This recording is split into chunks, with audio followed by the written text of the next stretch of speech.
বিসমিল্লাহির রহমানির রহিম। আসসালামু আলাইকুম। আমি আছি মুনতাসির আপনাদের সাথে। আজকে আমরা ফিন্যান্স ব্যাংকিং ও বিমা প্রথম পত্র বইটার অধ্যায় 3 পড়ব, যে অধ্যায়ের নাম হচ্ছে আমাদের অর্থের সময় মূল্য। ওকে, তাহলে আজকে আমরা শিখব অর্থের সময় মূল্য। এই অধ্যায়টা সম্পর্কে আমরা শেখার চেষ্টা করব। ওকে, তো অর্থের সময় মূল্যের অধ্যায়ের যেই মূল টপিকটা হচ্ছে বা অর্থের হচ্ছে সময় মূল্য জিনিসটা কি। অনেক স্টুডেন্টই আগে জানতে চাই যে স্যার অর্থের সময় মূল্যটা কি। আমি একটা উদাহরণ দিই। ধরেন এটা চলছে 2025 সাল, তাই না? 2025 সাল। আমি যদি 10 বছর পিছনে আসি, 2015 সালের কথা যদি আমি চিন্তা করি, 10 বছর পিছনে গেলাম। 2015 সালে আমি ছোট্ট একটা উদাহরণ দিয়ে জিনিসটা ক্লিয়ার করছি। সেটা হচ্ছে 2015 সালে আমরা যদি একটা চিপস কিনি, যে চিপসের দাম ছিল ধরেন 5 টাকা, সাপোজ।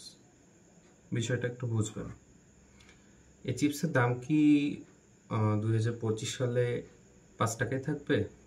এটা কখনো সম্ভব? বর্তমান প্রেক্ষাপটে বাংলাদেশে মুদ্রাস্ফীতি চলছে, মানে কি অর্থের মূল্যটা কমে যাচ্ছে, অর্থের মূল্যের ঘাটতি দেখা দিচ্ছে। তাহলে 2025 সালে একই চিপসটা যদি আপনি কিনতে যান, সেম প্রোডাক্ট, আপনাকে দেখা যাচ্ছে যে 60 টাকা বা 8 টাকা দিতে হচ্ছে। তাহলে দেখেন, প্রোডাক্ট কিন্তু একই, কিন্তু আপনার দামের তারতম্যটা ঘটে গেছে বিগত 10 বছরে, তাই না? তাহলে দেখেন, অর্থের মূল্যের যে পরিবর্তনটা ঘটলো কিসের ব্যবধানে? এই সময়ের ব্যবধানে। 10 বছরের একটা গ্যাপ যদি আমরা চিন্তা করি এভাবে, 2015 থেকে 25 সাল পর্যন্ত 10 বছরের কিন্তু একটা গ্যাপ দেখা দিচ্ছে, তাই না? তাহলে আমরা যদি এখন বলি যে তাহলে অর্থের সময় মূল্য, এটার সংজ্ঞা কি দাঁড়াবে? বিভিন্ন বইতে বিভিন্ন রাইটাররা, বিভিন্ন স্যারেরা অনেক ভালোভাবে সংজ্ঞা উপস্থাপন করেছে। আমি ছোট্টভাবে বলতে চাই, সেটা হচ্ছে সময়ের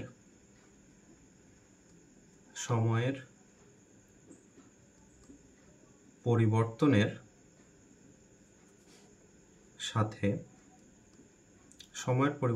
সাথে অর্থের মূল্যের, বিষয়টা ভালো করে বুঝবেন, অর্থের মূল্যের পরিবর্তন, অর্থের মূল্যের কিন্তু পরিবর্তন হবে, অর্থের পরিমাণের না। হ্যাঁ, অর্থের মূল্যের পরিবর্তনকে অর্থের সময় মূল্য বলা হয়। একটা সংজ্ঞা দিলাম। তাহলে এই অর্থের সময় মূল্য জিনিসটা কি আমরা বুঝতে পারলাম, যে সময়ের পরিবর্তনের সাথে সাথে অর্থের মূল্যে যে পরিবর্তনগুলো সংঘটিত হচ্ছে বা আমরা লক্ষ্য করে থাকছি, সেই পরিবর্তনটাই হচ্ছে কি আমাদের অর্থের সময় মূল্য। ওকে, যদি এতটুকু বুঝতে পারি যে অর্থের সময় মূল্য জিনিসটা কি, তাহলে এই অধ্যায়ের আজকে আমি আলোচনা করব কিছু গুরুত্বপূর্ণ সূত্রাবলী নিয়ে। কিছু গুরুত্বপূর্ণ সূত্র আছে অধ্যায়ের, এই সূত্রগুলো নিয়ে আমি একটু আলোচনা করতে চাই। দেখেন, সূত্রগুলো সবাই ভালো করে আমরা ফলো আপ করব, যে সূত্রগুলো কি কি। নাম্বার 1 সূত্র যদি আমি বলি, ভালো করে বুঝবেন,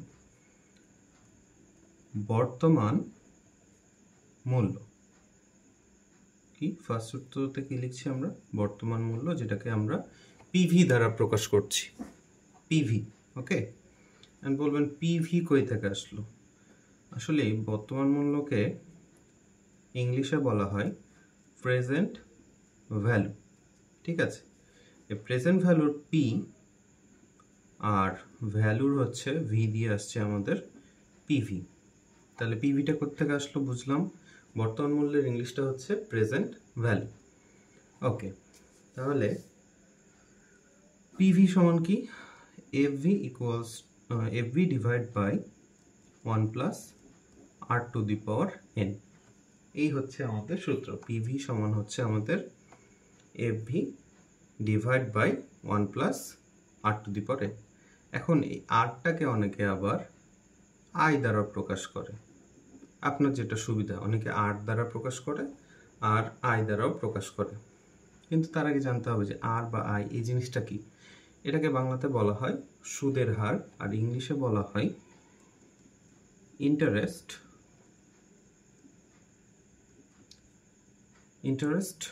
রেট, ঠিক আছে। এই ইন্টারেস্টের আয়ের কারণে ছোট হাতের আই ব্যবহার করা হয়, রেটের কারণে আরটা ইউজ করা হচ্ছে। তো যার যেটা ইচ্ছা ইউজ করব। এটার বাংলাটা দ্বারাই আমাদের সুদের হার। আমরা অঙ্ক করার সময় সুদের হার দেখব, সেই সুদের হারটা আর বা আই দ্বারা প্রকাশ করা হচ্ছে। এফভিটা কি জিনিস এখন বলবেন, এফভিটা কি জিনিস পরবর্তীতেই 2 নম্বর সূত্রতে এফভিটা দেখাবো। এটা হচ্ছে আমাদের, এতটুকু জেনে রাখেন, ভবিষ্যৎ মূল্য। এটা হচ্ছে বর্তমান মূল্য, এটা হচ্ছে ভবিষ্যৎ মূল্য, যার ইংলিশ হচ্ছে আমাদের ফিউচার ভ্যালু। এনটা কি জিনিস, এন বুঝি নাই। তাহলে এনটা হচ্ছে আমার নাম্বার অফ ইয়ার। দেখবেন ফিন্যান্সের প্রত্যেকটা ম্যাথে বছরের সংখ্যা মোটামুটি দেওয়া থাকে। তো এই বছরের সংখ্যাকে বাংলাতে বলি আমরা যদি বছরের সংখ্যা। ওকে, বছরের সংখ্যা। তাহলে নাম্বার অফ ইয়ার এটাকে কি দ্বারা প্রকাশ করা হচ্ছে, ছোট হাতের এন দ্বারা প্রকাশ করা হচ্ছে। আশা করছি এতটুক সবাই আমরা ক্লিয়ার। যদি এতটুকু আমরা বুঝতে পারি তাহলে আমরা 2 নম্বর সূত্রতে যেতে চাই। একটু ভালো করে বুঝবেন, ধৈর্য সহকারে বোঝার চেষ্টা করবেন। ক্লাসটি আজকের খুবই গুরুত্বপূর্ণ। 2 নম্বর সূত্র আছে আমাদের হচ্ছে ভবিষ্যৎ মূল্য, রাইট, যেটা কিনা আমরা এফভি দ্বারা প্রকাশ করে থাকি। তাহলে ভবিষ্যৎ মূল্যের ইংলিশটা কি, ফিউচার ভ্যালু। ওকে, ফিউচারের এফ দিয়ে হচ্ছে আমাদের এফটাকে প্রকাশ করছি, আর ভিটা দিয়ে আমরা এফবিটাকে প্রকাশ করছি। এফবি এর সূত্র কি, PV into 1 plus R to the power N. Okay, এই আরটাকে আমি যেমন আগের অঙ্কতে বললাম, আগের সূত্রতে, এই আরটাকে আমরা আই দ্বারা প্রকাশ করতে পারি, কোনো সমস্যা নেই। যে কোনো একটা মনে রাখবেন। আমি সাধারণত আর দ্বারা অঙ্ক করে থাকি, তাই প্রত্যেকটা সূত্র আর দ্বারাই প্রকাশ করছি। এনটা কি, এন হচ্ছে বছরের সংখ্যা। পিভিটা কি জিনিস, গত সূত্রে আমরা দেখলাম, এটা হচ্ছে আমাদের কি প্রেজেন্ট ভ্যালু বা বর্তমান মূল্য। ওকে, এটা হচ্ছে আমাদের বর্তমান মূল্য পিভি সূত্র। এটা হচ্ছে ভবিষ্যৎ মূল্য, AV equals to PV into 1 plus R to the power N, বা 1 plus I whole to the power N. Okay, এতটুকু যদি আমরা বুঝতে পারি তাহলে 3 নম্বর সূত্রতে যাই। 3 নম্বরটা দেখেন, এটা হচ্ছে, এই দুইটা কিন্তু আপনাকে আগে ভালো করে বুঝতে হবে, এবং বেসিক সূত্র এই দুইটা। 3 নম্বর সূত্রটা হচ্ছে আমাদের বর্তমান মূল্য, যেটা কি দ্বারা প্রকাশ করছি, পিভি। আমি আর ডিটেলসে লিখলাম না, এটা আমরা সবাই বুঝতে পেরেছি। আশা করছি সবাই বুঝতে পেরেছি। হ্যাঁ, আচ্ছা, তাহলে এটা হচ্ছে FV one divide by 1 plus R to the power 1, FV two to the নিচে হচ্ছে 1 plus R to the power 2, plus dot dot চলতে থাকছে, প্লাস ধরেন যে লিখলাম এভি এন, আর এখানে হচ্ছে আমাদের 1 plus R to the power N. এখন বলবেন স্যার এটা তো কিছুই বুঝলাম না, একই তো সূত্র, তাই না? এখন এই সূত্রটা কখন অ্যাপ্লাই করব, এই সূত্রটা আমরা অ্যাপ্লাই করব যখন আমরা চক্রবৃদ্ধি।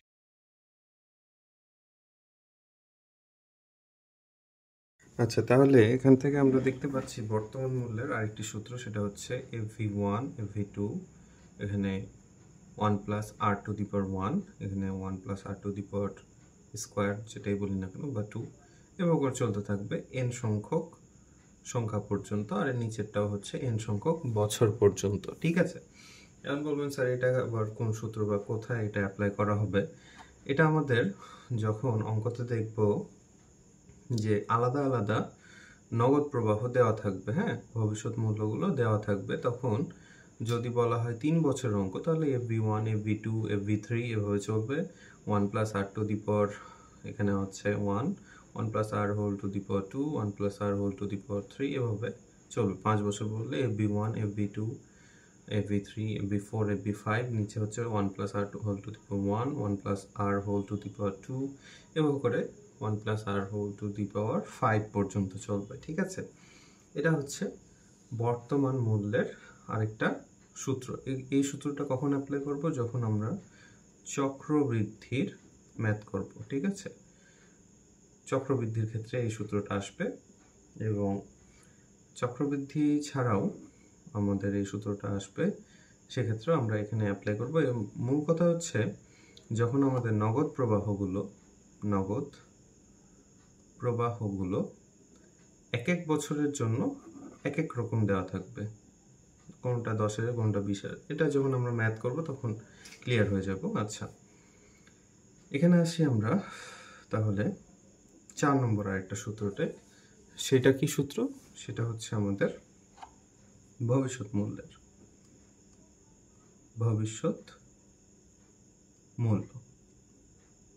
ভবিষ্যৎ মূল্যকে কি দ্বারা প্রকাশ করেছি আমরা? FV দ্বারা। সূত্রটা কি ছিল? 1 plus R to the power n।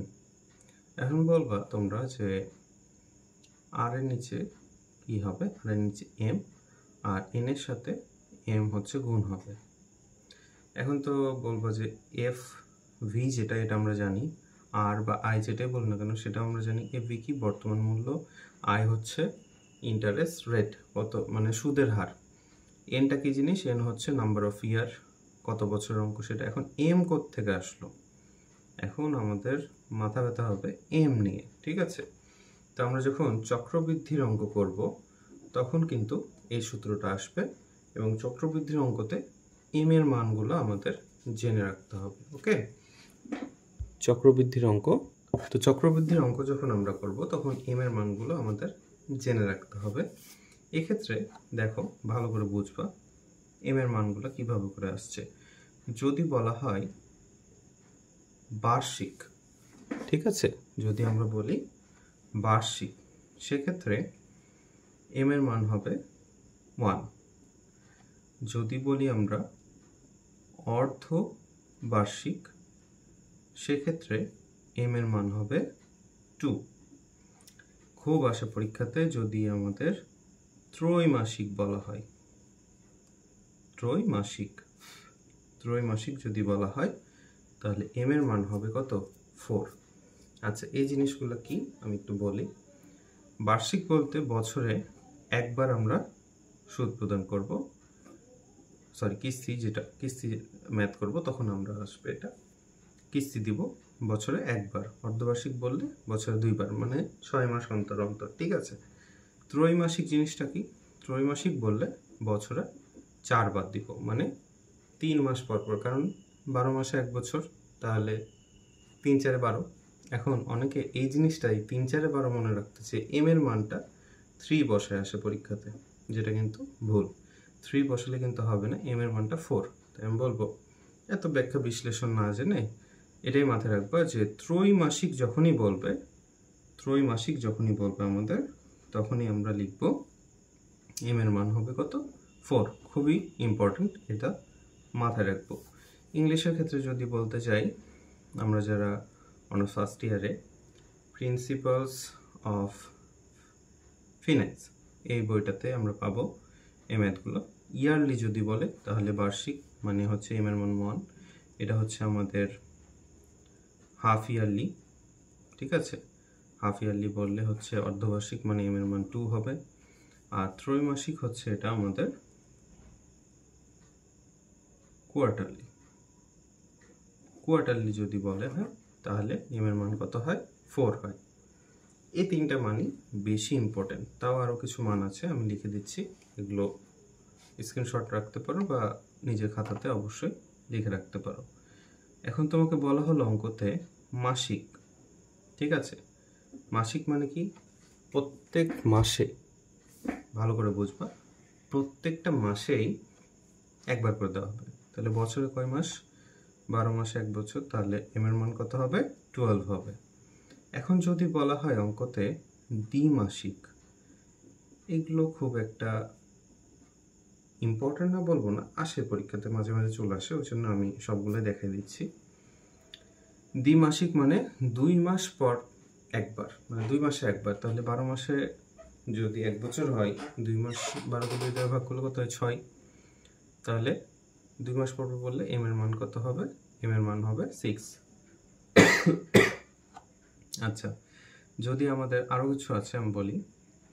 যদি আমাদের বলা হয় দৈনিক, ঠিক আছে, তাহলে কি করব? দৈনিক বলা হলে এম এর মান কত? 365, রাইট? মানে 365 দিনে 1 বছর যেহেতু হয়, প্রত্যেক দিনই তোমাকে যদি কিস্তি দিতে বলে তাহলে এম এর মান 365। এই তো। সাপ্তাহিক হচ্ছে, দেখে নাও এটাও। সাপ্তাহিক যদি বলা হয় তাহলে এম এর মান কত হবে? আমরা জানি 52 সপ্তাহে 1 বছর, তাহলে 52। এগুলো খুব একটা আসে না, বাই এনি চান্স যদি চলে আসে, ওই জন্য আমি দেখাই রাখলাম। হ্যাঁ, এই বার্ষিক, অর্ধবার্ষিক, ত্রৈমাসিক, দ্বিমাসিক, মাসিক, এই 5টা মানই বেশি ইম্পর্টেন্ট। এই 5টা মান যদি জানা থাকে ইনশাআল্লাহ ম্যাথ করতে সমস্যা হবে না। আজকের ক্লাসটা ছিল শুধুমাত্র এই অধ্যায়ের সূত্রের উপর। আরও কিছু সূত্র আছে, তবে আমি বেশি লোড দেব না, এই কয়েকটা মনে রাখার চেষ্টা করো। আর নেক্সট ভিডিওতে আমি একটা ম্যাথ করায় দেখাবো। ঠিক আছে, সবাই ভালো থাকো। আল্লাহ হাফেজ। আসসালামু আলাইকুম।